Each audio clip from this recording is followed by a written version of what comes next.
الرحمن الرحيم الحمد لله وبه نستعين على أمور الدنيا والدين ثم الصلاة والسلام على رسول الله وعلى آله وأصحابه أجمعين. baganda bange bampuliriza tukyagenda maaso n'okwongera okuttaanya amateeka ga hijja era tukyali ku kigambo busobozi. Obadde okimanyi nti obusobozi bw'omukyala bwawukana n'obusobozi bw'omwami, nti era obusobozi bw'omukyala bweyongerako nti omukyala alina okusooka n'akakasa nti alina omuntu agenda okumuwerekerako mu abo ababeera nti bamuzira okuba nti abawasa oba bamuwasa. Era mu mbeera efaanaganako nga wano mu Uganda tuyinza kutya okuba nga tutunuulira ebigambo by'abamanyi okuba nti bakyala bannaffe, bakyala baffe ne bannyinaffe Allah abasobose okubeera nti bakola hijja. Kimanyikidde olwaleero mu mbeera yaffe eya Uganda nti abakyala Allah bangi abagguliddewo, bakola bizinesi zaabwe eza halal, baagala nnyo okuteeka mu nkola amateeka g'obusiraamu, naye bambi bangi tebamanyi nti kalombolombo era condition okuba nti atambula ne dhu mahram. Katunnyonnyole ensonga eyo okusinziira ku hadithi y'omubaka Muhammad sallallahu alayhi wasallam, ate n'ebigambo by'abamanyi baffe baakozesa mu kutegeera hadithi eyo. Ekisooka kya byonna tewaliwo kubuusabuusa, era waliwo okwegatta kw'abamanyi bonna nti yushtarathu liwujubi lhajji ala almar'a. Condition weeri hijja okukakata ku mukyala an yakuna laha mahram, okuba nti alina mahrami we, alina gwagenda okutambula naye mu b'eŋŋanda ze abamuzira okubeera nti bamuwasa. Ekyo kyekisookebwako, wa hadha huwa al asl, era nga ekyo kyekisookerwako ye ideal position. Ekirala, wala yahillu laha an tusafira lilhajji fardan kana aw naflan illa ma'a dhi mahram. Era abamanyi baffe tebalinamu kubuusabuusa ti omukyala mu mbeera nga eya bulijjo takkirizibwa kutambula okuggyako ng'alina omuntu amuwerekeddeko.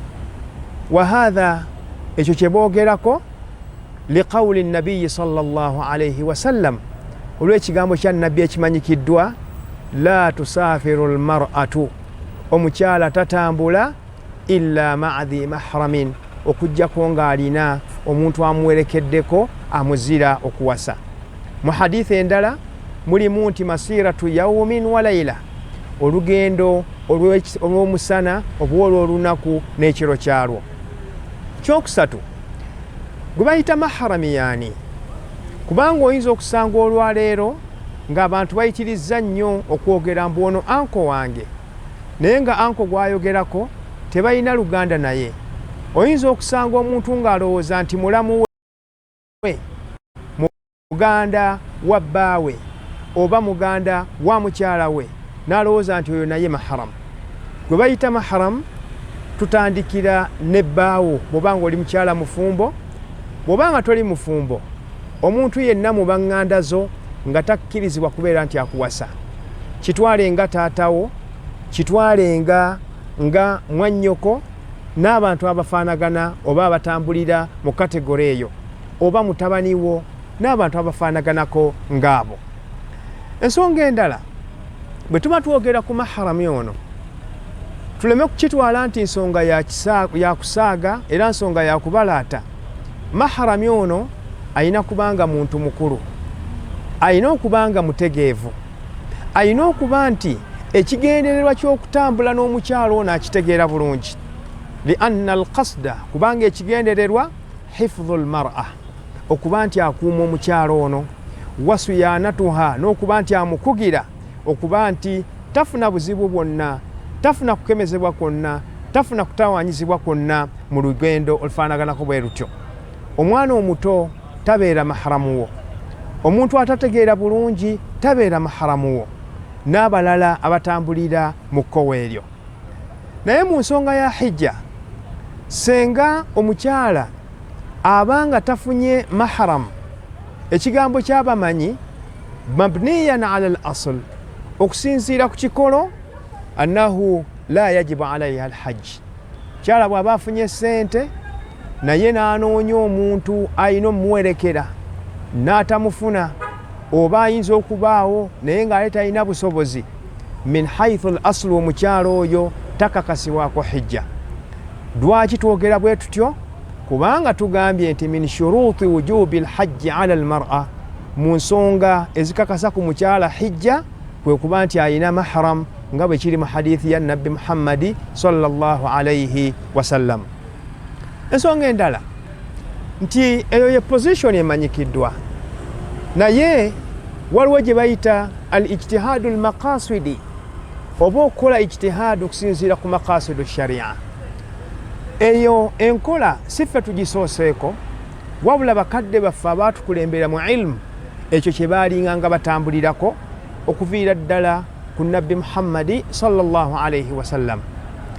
Newakubadde nti hadithi weeri era hadithi ntuufu era erina okugoberera n'okuteeka mu nkola, lakin ala yujibuk, abaffe tekikwewuunyisa anna ba'd al a'imma, nti abamu ku baimaamu baffe abeesigika min a'immati ahli sunna, ba a'imma abasinga okwettanira nnyo okuteeka mu nkola ebigambo bya nabbi Muhammadi sallallahu alayhi wasallam, kali imaami Malik, nga imaamu Malik wa Shafi'i ne Shafi'i, bo baagamba nti tekirina buzibu omukyala asobola okugenda okukola hijja, hajja alwajib. Kino kankikkaatirize, twogera ku hijja gye bayita hajjatul islam.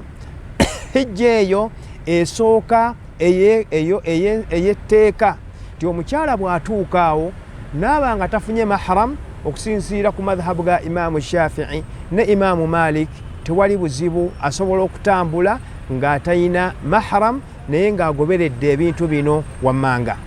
Ekisooka, bo baatunuulira illa, baatunuulira ensonga lwaki omukyala alina okubeera nti atambula ne mahram. Ne bagamba nti ensonga lwaki obusiraamu bwateeka ku mukyala okutambula ne mahram, olw'okutya ye kennyini oba okutya ekiyinza okuba nti kimukolebwako.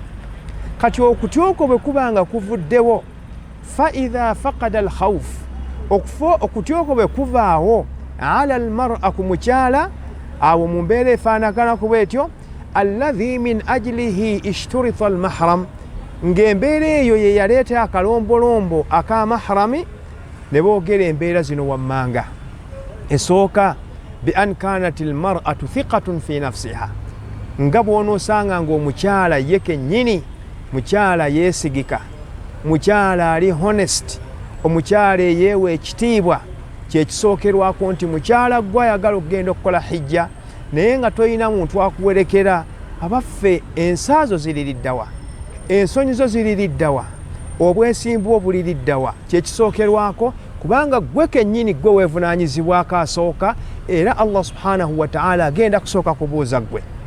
Ekyokubiri, wa ma'a nisaa'in thuqat, ogobereza kuba nti omukyala mwesigwa, okuba nti bagenda okutambula nabo nga bakyala banne nabo bakyala beesigwa, si kutambula na bakyala abamanyikiddwa ng'olwaleero mu mpisa z'abakyala bangi abagenda okumutemera ddiiro, abagenda okumwagazisa ono n'oli, abagenda okumutuusaako obubaka bw'ono n'oli, ate obubaka obwo nga bumuteeka mu nkwe za shayitaani.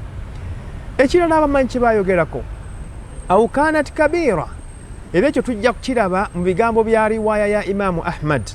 Mukyala ayinza okuba nga akuliridde be bayita ba alqawaidu min annisa, abaazirwanako nga mu butuufu takyegombebwa na kwegombwa, ate naye takyegomba, akuze, oba fi mujtama'in hashid, nga n'abantu bagenda okutambulira mu bantu bangi, atambulira mu nnyonyi ekyokulabirako nga waliwo attawasuya ala alhaqi wattawasuya ala alsabri wala alhaq, nti bajja kuba nti beeramirigana, tokola kino tokola kino, nga mulimu okukwatibwa ensonyi omuntu okukola ekintu nga waliwo abamulaba, n'ebintu ebirala ebifaanaganako bwe bityo.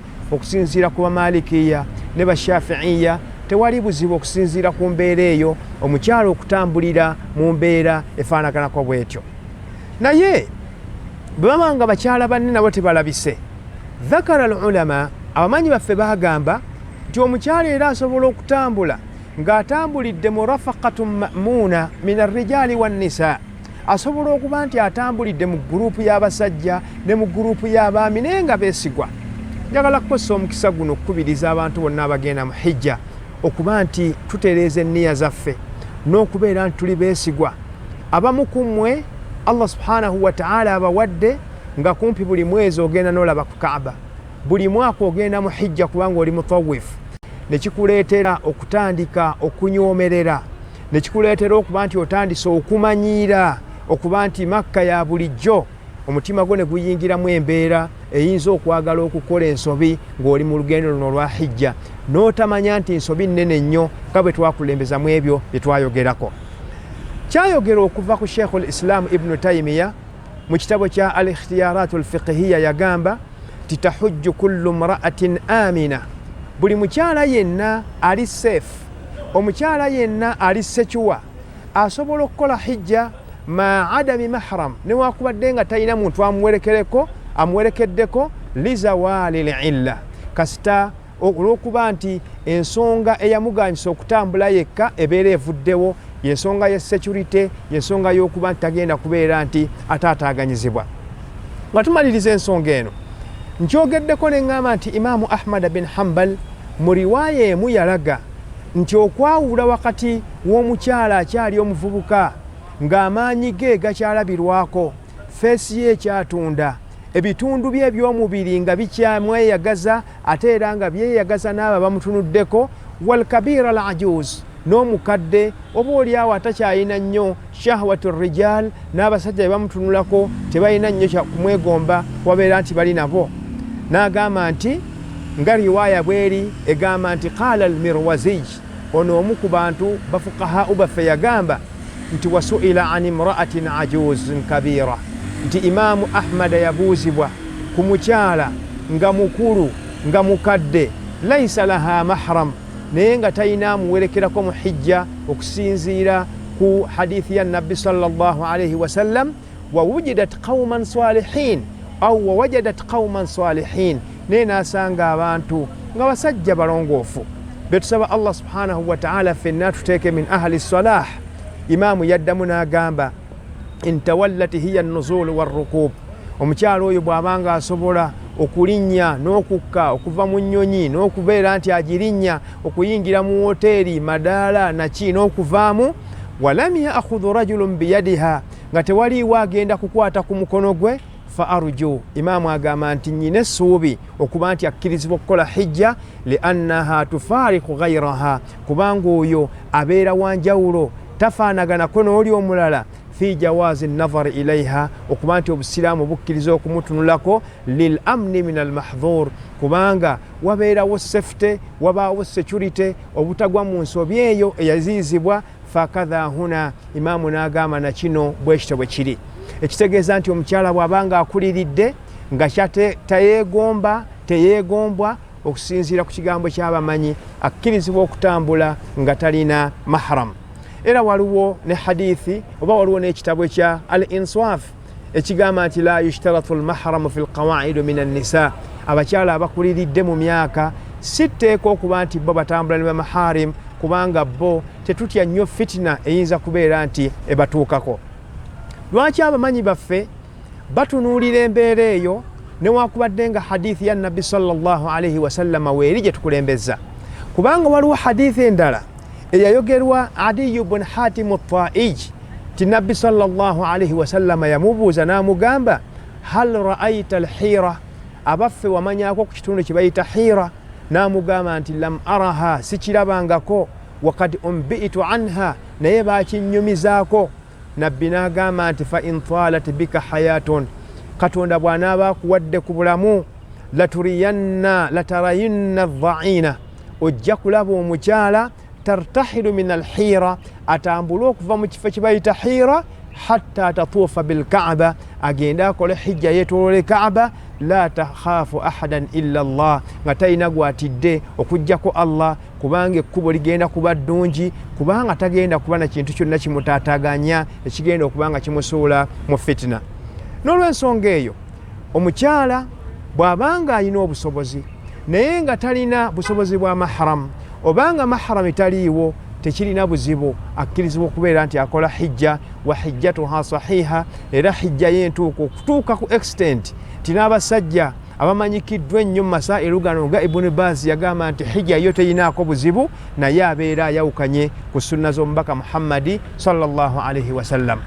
Mu kumaliriza kino embeera yaffe ye Uganda tusaana kugitunuulira tutya. Okusooka ekitaliimu kubuusabuusa buli muntu kyakimanyi obulungi nti common knowledge abakyala olwaleero mu society yaffe bafulumye bakola emirimu era bafulumye tukola nabo ku mirimu egy'enjawulo, oba mirimu giri professional oba giri unprofessional, gya butale, gya maduuka, gya busomesa n'ebirala. Hatha amrun musallam la inkara fihi, tewali ekyo muntu yenna asobola kubeera nti akiwakanya. Olw'embeera buli muntu gy'alaba society yaffe okuba nti eri society eri mafutuh. Ekyokubiri era tekirimu kubuusabuusa ti olwaleero abaami n'abakyala mu Uganda yaffe eno baagala nnyo okusanyusa Allah subhanahu wa ta'ala. Abakyala bakola competition mu kuteeka mu nkola amateeka ga Allah, mu kuzimba emizikiti, mu kuwaayo sadaka, mu kuyamba abeetaavu n'emiramwa mingi nnyo mu miramwa gy'eddiini. Tusaba Allah subhanahu wa ta'ala abongere omutima ogwo ate abeere nti abajaaza khayra mu mbeera eyo gye mubeera mukoze ennungi. Nabwekityo n'abasajja nabo bakikola kubanga eddiini y'Obusiraamu abasajja n'abakyala ffenna tulina okubeera nga tuvuganya mu ebyo ebigenda okuba nti bitusiimisa maaso ga Mungu subhanahu wa ta'ala. Nsonga ey'okusatu ti olwaleero ng'okugyeko abantu abalondemu abatono, abantu abasinga obungi tebalina busobozi butambula mu kiseera kyekimu y'omukyala n'omwami okuba nti batuukiriza empagi eno ya hijja.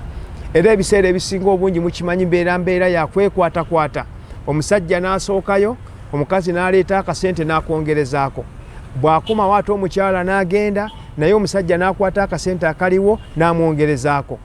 Nga bwe tutasobola era nti okuba nti tukolera mu kifo kimu nti nga bw'ogenda ku mulimu oba mukyala wo bw'agenda ku mulimu naawe omuwerekerera otuulawo, oba bw'agenda okusomesa oba bw'agenda okusoma. Kati eyo y'embeera eri waaqi, eri contemporary, eri riyo gye tutayinza kuba nti twewala okuba nga tukitunuulira mu ntunuulira entuufu ey'Obusiraamu. Ekyokuna kye tulina okumanya nti baganda baffe abatukulemberamu mu mikolo gya hijja kuva dda baateekawo enkola ey'amaharamu. Ti omukyala atuuka okugenda mu hijja ne bamugamba nti Muhammadi ye maharami we, naye nga bambi tamuyinaako kakwate konna kubanga emabega eyo yonna ebadde nga condition okuba nti Wizaratul Hajj ekakasa ku mukyala yenna okuba nti alaga maharami we yaani. Naye akabenje akavuddemu mu mbeera ezimu nti bano be babateekako ng'abasajja nti ono ye maharamu wo, amaliriza ng'asusse w'alina okubeera nti ayita. Era okyova olaba nti twesanze nga shayitaani bangi beekemye kubanga oli bamugamba nti ye maharamu we naaba nga ajja kutambula naye wano ne wali ogenda okumaliriza nga bagudde mu nkwe za shayitaani waliyadhu billah. N'olw'ensonga eyo mu mbeera gye tufaananamu ze nandirowoozezza nti bino wammanga be tulina okubeera nga tukola okuyamba ku bakyala baffe bannyinaffe okubeera nti bakola hijja kasita abeera nti obusobozi tebuliiwo obusobola okuba nti bubatambuza ne bamaharimi bwabwe. Ekisooka nti omusajja buvunaanyizibwa bwo gwe ng'omwami, buvunaanyizibwa bwo gwe nga mwannyina w'omukyala okuba nti okakasa nti onoonya gurupu y'abantu eyeesigika mukyala wo, mwannyoko, maama wo mwagenda okubeera nti atambulira. Obuvunaanyizibwa bwo si kuba nti omukyala afuluma ye yeerondere kyayagala kubanga bano balina vibe, kubanga bano basinze nnyo okubeera nti beeraga ku social media, kubanga bano bakola kino. Nedda, buvunaanyizibwa bwo obuli mu nsingo y'okusinziira ku sharia okukakasa nti omuntu agenda okukulemberamu mukyala wo, ekibiina mukyala wo kyagenda okutambuliramu, mwannyoko, maama wo, muwala wo, kibiina kyesigika kubanga oyo akikulembera ddala muntu yeesigika. Ekyo kyekisooka. Ekyokubiri okuba nti la naktafi bilmutawifin, tuleme kubanga oli akoma bukomi kugamba nti abaana bange mukyala wange eziyagenda ne seeka gundi. Lwaki okoma ku seeka yekka nga tosoose kumanya seeka abantu batambudde nabo bafaanana batya? Kikkakatako okusooka okutunula mu gurupu ya seeka eyo onoonyeemuko abakyala ab'ensa, abakyala abeesigika, abakyala abali reliable, abakyala abali honest, era obakoleko omukwano oba mukyala bakoleko omukwano tusobole okubeera nga tufuna be bayita barrafaqatu ma'muuna. abantu bagenda okutambuliramu ng'abakyala abo beesigika. Otunuulire ku basajja, abasajja abagenda okutambula ne guruupu eyo. Kiyinza okuba nga si kyangu kukiraba kubanga akasente olwaleero lunajja olulala oli najja, naye wallahi osanga embeera emu nga mu guruupu mubaamu omuntu aga nti mukyala we tajja kutambulira mu guruupu eno olw'okutya fulaani ne fulaani. Obwo buvunaanyizibwa bwe okukakasa nti guruupu mukyala we gy'atambuliramu abasajja abalimu basajja beesigwa, basajja bansa, akulembedde guruupu eyo muntu wansa, musajja munnaddiini, musajja wansonyi, n'abakyala batambudde nabo bakyala bannaddiini, bakyala bansa. Ekirala kikkakatako gwe ng'omukyala okufuna olukusa lwa waliyuwo. Newaakubadde abamanyi balinamukko ebigambo ku kufuna idhini ya bbaawo, naye kakasa nti bbaawo akuwadde olukusa. Lwaki otambula mu mbeera efaanaganako bw'etyo nga bbaawo takuwadde lukusa? Naddala mu hijja eno esooka, naddala mu hijja zino eza nawaafil, waliwo Allah be yaggulirawo nga kumpi buli mwaka akola hijja, buli mwezi akola umra. Gwe kikkakatako okusooka okukakasa nti omwami wo kitaawo akuwadde idhin, akuwadde olukusa olutambula. Ekisembayo ikhlaasu nniya. Abakyala abatambula nga mugenda okukola hijja, mutongoze nnyo enniya zammwe, tugogole nnyo enniya zaffe. Ate ne guruupu ezo ze batambuliramu nazo zikubirizibwa okuba nti abasajja abalimu batereeze nnyo enniya zaabwe. Kibi nnyo okuba nti ogenda ku mukolo gwa ddiini naye ng'ate olinamu ebigendererwa ebirala. Olinamu ebigendererwa by'okusigula mukyala w'omulala, olinamu ebigendererwa eby'okukwana omuwala, ebyokukola ki, ne weebuuza nti ddala eyo hijja gy'oyogerako Allah subhanahu wa ta'ala agenda kubeera nti akitunuulira atya? Bwe tuba nga tutuuse mu mikolo egya hijja nga twatambulira mu guruupu ezo, obubaka bwange eri abo abakwatagana ne guruupu ezo, 1 tugezeeko nnyo tajannuba mawaatin alfitna, twewale nnyo okugatta abakyala n'abaami mu bifo eby'ebikemo, khaswatan inda ziyaraati. Waliwo ebiseera bye tutuuka nga tuli mu mikolo gya hijja, tugenze kulambulako, tugenze okulambula Uhud, tugenze okulambula Quba, tugenze okulambula mu ghaaru Hira oba ghaaru Thawr n'ebirala. Tukakase nti amnul fitna, tetuteekawo mbeera yonna eyinza okuleetawo fitina wakati w'abantu bano.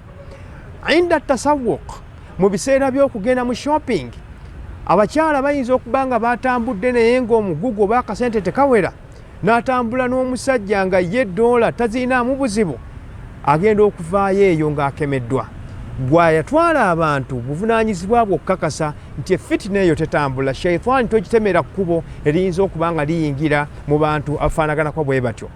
Inda almarakib, bwe babeera nga beebagala bbaasi, beebagala takisi, wa inda alkalaam, okubeera nti banyumya. Abaffe omukyala gw'omanyi nti ddala mukyala wa gundi, lwaki abeera mu kafubo akasukka eddakiika 3, eddakiika 5 ng'alina omusajja gw'omanyidde ddala obulungi nti omusajja oyo tamuyinaako kakwate konna. Ndowooza nti biidhnillahi taala bwe tubeera nga tukoze ebyo, tusobola okwekwekako okutambula n'ekigambo kya Imaamu Shafii n'amadhhabu ge n'amadhhabu ga Imaamu Malik n'abantu be. Aqulu qawli hadha, wassalaamu alaikum wa rahmatullahi wa barakatuh.